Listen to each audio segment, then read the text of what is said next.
আজকে হচ্ছে আমাদের ফ্যামিলি পিকনিক, তোমাদের সেটা বলেছি আমি। তো কি কি মেনু, চলে আসো দেখা।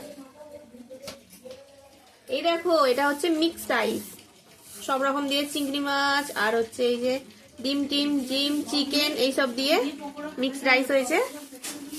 আর এখানে হয়েছে ফুলকপির তরকারি আলু দিয়ে। এখানে দেখো কিছু চুনো মাছ ভাজা হয়েছে। এখানেও মিক্স রাইস আছে।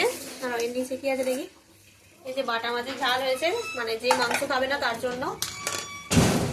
আর এখানে হয়েছে চাটনি। এতে কি আছে? এটা মিক্স রাইস আছে। পকোড়াটা দেখো, এই হচ্ছে চিকেন পকোড়া। আর চলে এসো আমাদের মূল আইটেম, মূল আকর্ষণ। এই দেখো মটন কষা, লাল লাল ঝাল ঝাল। চলে এসো। কেমন হয়েছে আমাদের আজকে ফিস্টের মেনু, তোমরা কিন্তু প্লিজ কমেন্ট করে জানাবে বন্ধুরা। সকলকে টাটা, তোমাদের সঙ্গে আবার দেখা হচ্ছে পরে ভিডিওতে।